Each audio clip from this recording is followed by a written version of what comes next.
Welcome to the Special Education Inner Circle podcast. I'm your host, Catherine Witcher, and today we're going to talk about the word trigger. So often in special education, we think of this word trigger in a bad way. When we think about triggers in special education, we're typically talking about behaviors, meltdowns, anger, all the negative feelings. But today we're going to turn that word trigger into a good thing because we're still in the middle of this hot mess that I'm calling crisis schooling. This is not just distance learning or remote learning or homeschooling. This is true crisis learning. And throughout this process, I've been working with thousands of parents and teachers and IEP teams on building plans that work in this situation and that are flexible and adjustable to what every child needs to meet their unique needs. Now, everybody's in a different situation. Everybody's having a very different experience right now. But it's important for us to figure out what's working and what's not working so we can adjust, so we don't get stuck. And a million times we've heard things about routines, and we need to get into a routine, and we need to get back to a routine. And, a child thrives on routine. But getting into a routine has been hard, right? It has been really difficult to figure out what works. Now, in our last episode, I believe it's episode 19, I talked about ways that you can make your day not feel so overwhelming and stressed, talking about setting some boundaries and figuring out how to really manage your day inside of the work hours. But we're missing a piece when we just talk about what's happening during that time. We're missing at the piece when it comes to getting started and ending. So many of us are feeling like our days are just a big blur. We can't remember what day it is. We can't remember the date. We don't know exactly what our obligations are that day without looking at the calendar several times and setting reminders. It's really been a confusing time for all of us, especially for our students, our children who have IEPs, who have complex schedules as it is. And now we've taken that complex schedule and we've really done a number with it, right? So we've worked so hard to get so many different services and supports and different things, and now they all just disappeared. So I want you to really think about the beginning and ending of your day. And if your first thought was, I don't have a beginning and ending of my day, then you're listening at the right time because it's time to start putting a beginning and ending back into your day. See, in our old routines, which we're not going back to anytime soon, right? In our old routines, we had a beginning and an end, and we had triggers that really signaled to us it's time for something different. These are actual physical triggers, and they're simple, except for they're not so simple right now because our old triggers were things like put your shoes on, put your coat on, and go get in the car or go get on the bus. And then you have your bus ride to school, or you have the carpool lane routine, and you have this trigger of, I'm going to do these things. Every student had this trigger. I'm going to do these things. And when I get to the other side of this routine, I have certain expectations. So there are different expectations at school and home. And this routine, this trigger, this actual physical movement that happens really alerts ourselves to it's time to do something different. And that has been missing. So you know what? You don't need another color-coded cutesy schedule that overpacks your day so you can get things done. How many of you guys saw those floating around Facebook and Instagram, all the color-coded schedules of how parents thought they were going to do this homeschooling and take breaks and then make dinner from scratch. And many special needs parents knew right away those were not going to work. There was no way that was going to happen. So we tried to implement routines that were similar to what we had before, but that didn't work either. So now we have to work on what's happening inside of the day, but we also have to kind of look at these bookends, meaning what happens in the beginning and the end for this trigger to transition.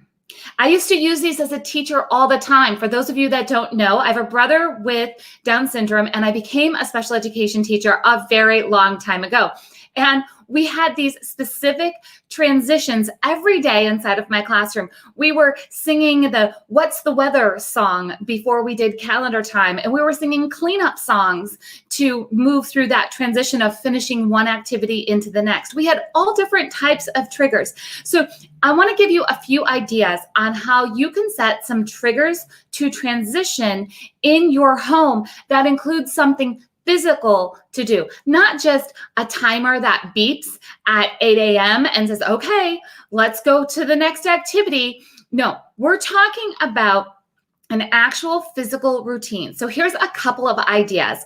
One could be a walk around the block. It's like your commute. You have a commute to work and a commute home. That can be your walk around the block. Now, I don't know where you're located at, but right now it's quite chilly here in the Midwest. So doing that morning walk when it feels like it's, 27 degrees outside, probably not going to work. So I want to give you some other ideas that, don't require you to go outside. And that can be something as simple as getting dressed into real clothes every day. Now, moms and teachers, yoga pants count as real clothes because we have to demonstrate this for our students and for our children, right? But I'm not saying that you have to put on jeans, all right? Don't get me wrong here, all right? But getting dressed every day at a certain time, not saying, we can wear pajamas until 1 p.m. one day or 11 a.m. we have to change, really getting into a routine. I'm not saying it has to be bright and early. I'm not saying you need that first bell ringing at home at 8 a.m. I'm just saying a routine of getting dressed into some real clothes. Now, did you have a routine before this that maybe you were setting out clothes the night before for school the next day? Let's do that. Let's do this physical, trigger to transition into expectations of what's going to happen next. Another idea would be to pack up school supplies in a backpack, and then you bring them to your work area. You bring them to the table, you unpack, you do your work for the day, and then you pack it up and you put it away. Like it's gone. Having this, homeschooling look happen in your house 24/7 is stressful. You need to pack that up and put it away every day if you're feeling overwhelmed with the amount of stuff that is overwhelming your house. It's that physical looking at everything. There's the 3 Chromebooks and all the worksheets and all the different supplies and the science project that's happening, all those different things that are happening.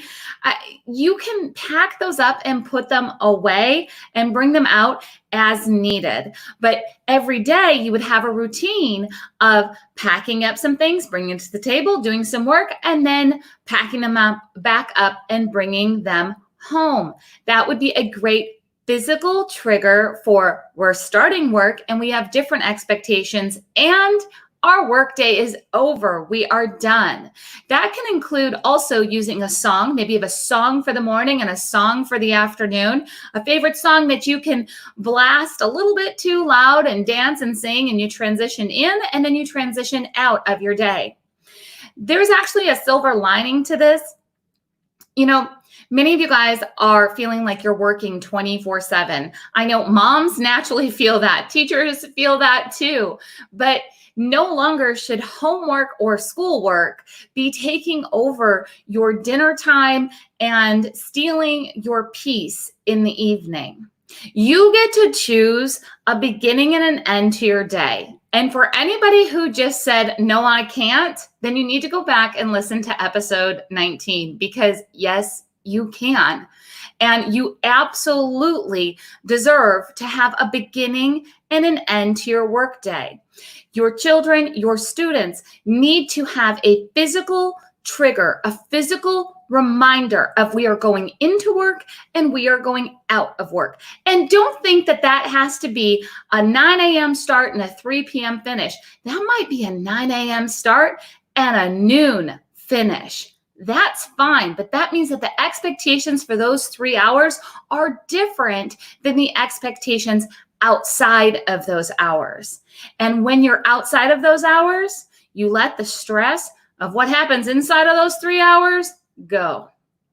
Because when you're letting everything turn into a blur, it becomes more confusing than ever of what are you supposed to do when, and how are you supposed to be focusing on one topic or one task when you don't know what's happening next. You don't know, is this ever going to end? You don't know what those expectations are. So putting back in these physical triggers of a start time and an end time, and just think of them like how you had a commute to work, or you had a routine when it came to getting on the bus and starting the school day, and then wrapping up the school day and packing up the backpack and getting onto the bus and then going back home.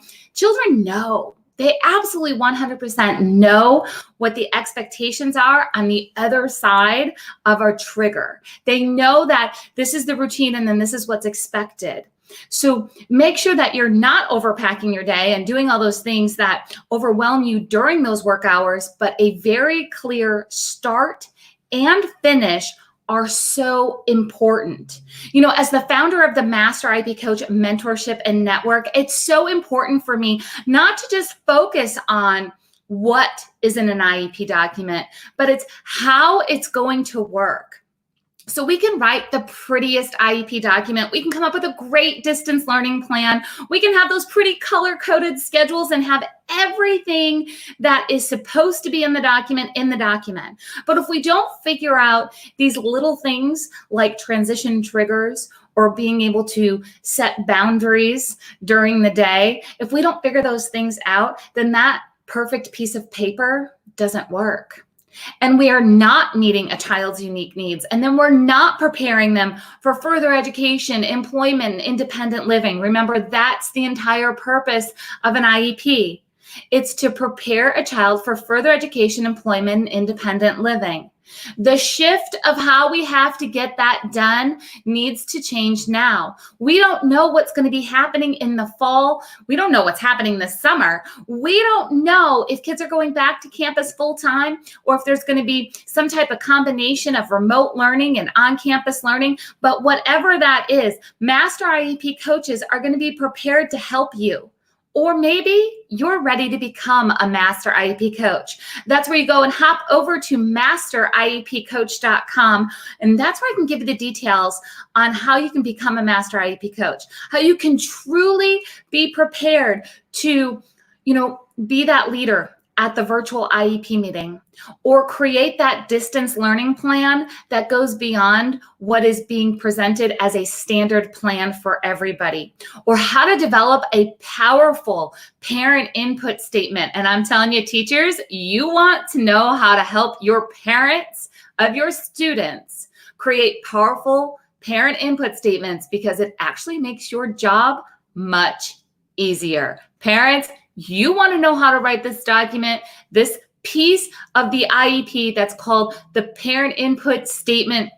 You want to have this parental educational concerns is sometimes what it's called inside of the document. There's many different names for it, but the bottom line is this section for parent input is going to be more valuable than ever. And as a Master IEP coach, you can nail that for your own family or teachers, for your own students, and then you can help others with that too. So that's over at masteriepcoach.com, because we are not going to be focusing on just the document and making sure that it looks right.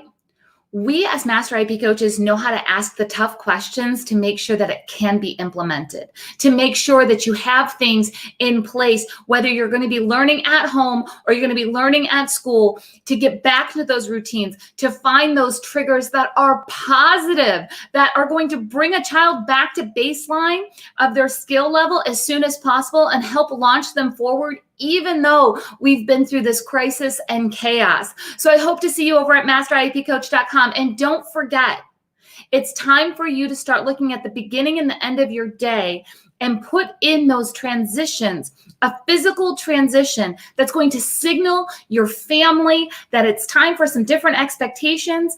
And then it's time to move on outside of the crisis schooling hours and start to truly separate what's happening inside of your day. So it's no longer just one big blur. So it's no longer this overwhelming exhaustion, but you can start to truly define whatever this new normal is inside of your family, so you can start to have more moments of joy, you can see more success, and you can just feel better. That's what we're looking for, guys, right? We're looking for this feeling of not feeling like we're drowning every day in all of these responsibilities. So I look forward to hearing from you and finding out what transition triggers are you putting into your home. When you share those over on Facebook or Instagram with me, it allows me to share with others, and you might just be helping another family make their day just a little bit easier. And I hope to see you guys over at masteriepcoach.com.